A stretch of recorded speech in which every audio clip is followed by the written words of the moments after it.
Hello and welcome to this week's edition of What Happened in F1. This week we're taking in the qualifying sessions of the Miami Grand Prix. After this. First up, the Miami qualifying report.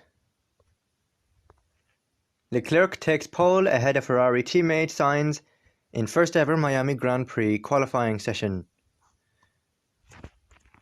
Charles Leclerc took pole position in a stunning battle for pole at the inaugural Miami Grand Prix qualifying session, his title rival Max Verstappen settling for third on the grid, while Carlos Sainz backed up a Ferrari 1-2. Leclerc aced the first two qualifying sessions, but Verstappen was closing in, setting up a grandstand finish in the top 10 shootout. Q3 saw the reigning champion take provisional pole, but Leclerc eclipsed him for a final pole time of 1 minute 28.7, Sainz filling in second by 1/90th of a second.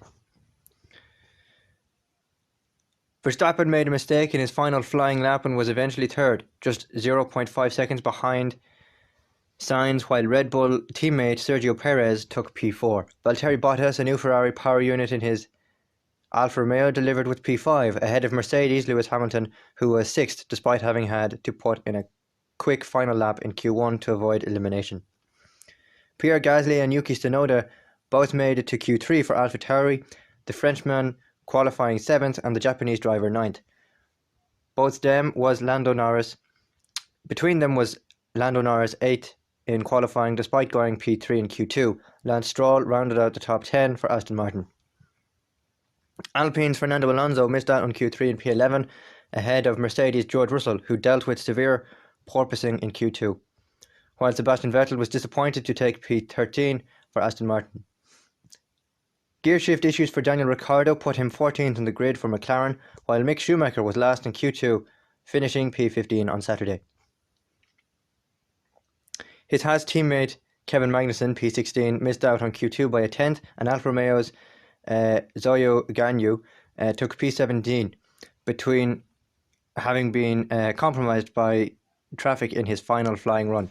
Neither Williams driver made it out of Q1, Alex Albon taking P18 and Latifi taking 19th.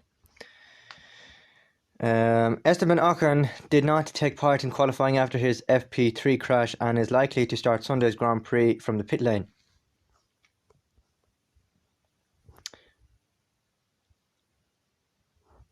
So there you have it, folks.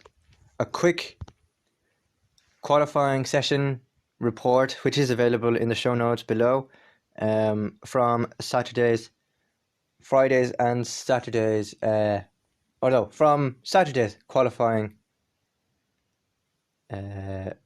race in Miami. I'll be back later this evening once I've watched the race on Channel 4 with kind of the race rundown, my thoughts on the race and how it happened. But thank you very much for listening, and I'll see you again very soon. Bye bye.